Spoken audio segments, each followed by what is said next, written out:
Good morning बच्चों। आज हम देखेंगे अशुद्धि संशोधन। ठीक है, व्याकरण के अंतर्गत सबसे पहले हम देखे थे अनुवाद, है ना।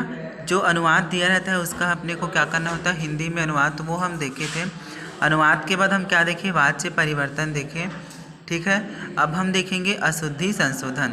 तो किस किस वाक्यों में अशुद्धि होता है जिसको अपने को संशोधन करके लिखना होता है वो हम देखेंगे। तो थोड़ा सा इसका बेसिक जो हिंदी में दिया है उसको हम पढ़ लेते हैं।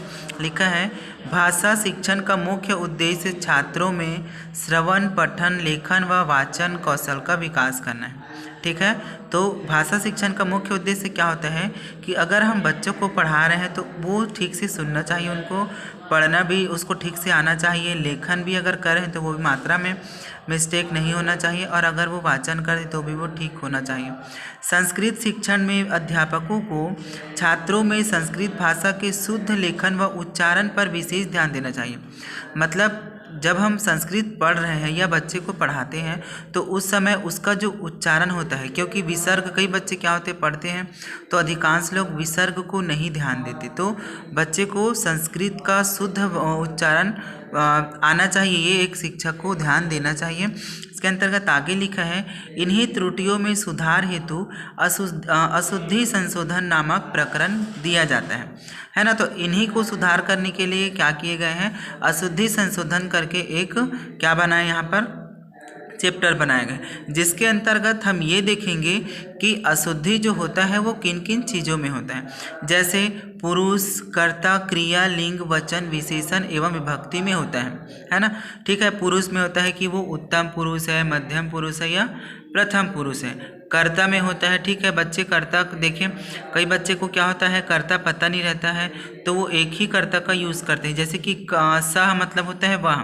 ठीक है, अगर हम इसी को वाच्य में परिवर्तन करते हैं तो स का थर्ड फॉर्म यूज़ होता है, पर कई बच्चे जैसे लिखा है वैसा ही लिख देते क्योंकि उनको कर्ता पता नहीं रहता। क्रिया, तो क्रिया का भी ठीक से ज्ञान नहीं होता, लिंग, वचन ये सब का ज्ञान नहीं होता, जिसके कारण से बच्चे क्या कर देते हैं, अशुद्धि कर देते हैं। ठीक है, तो ये उनका बेसिक रहा। अब हम देखते हैं अशुद्धि से हम संशोधन करने का तरीका।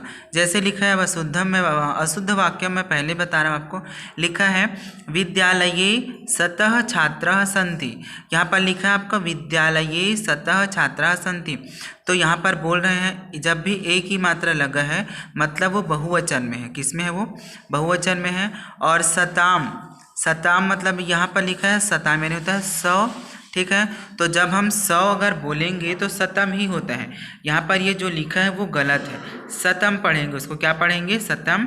छात्राः सन्ति, तो इसमें क्या गलत है, सता जो लिखा है वो गलत है, सतम होता है। 100 को चाहे वो एक वचन में बोले चाहे बहुवचन बोले वो क्या रहेगा, सतम ही रहेगा। तो विद्यालये सतम छात्राः सन्ति।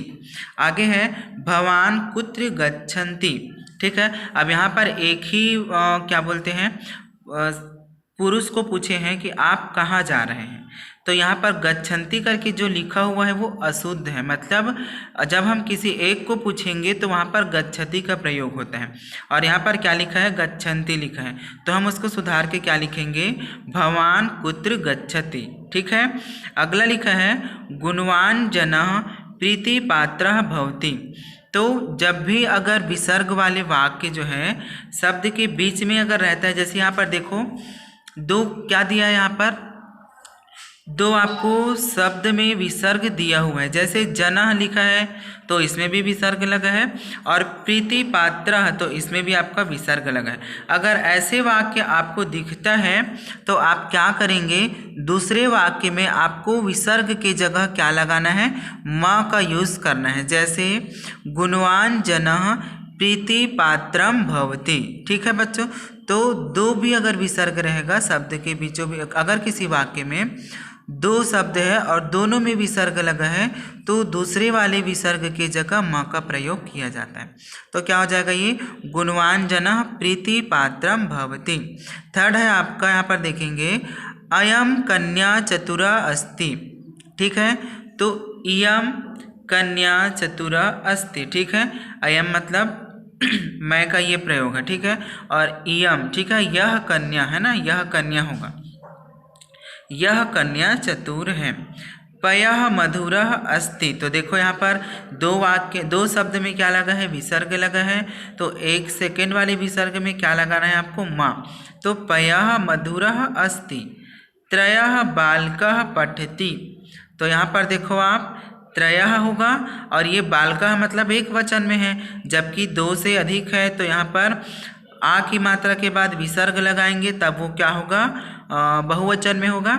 और पठती को क्या बनाएंगे हम, पठन्ति, क्योंकि हम यहाँ पर 1 से अधिक की बात कर रहे हैं। तो त्रयः बालकः पठति। ठीक है बच्चों, आगे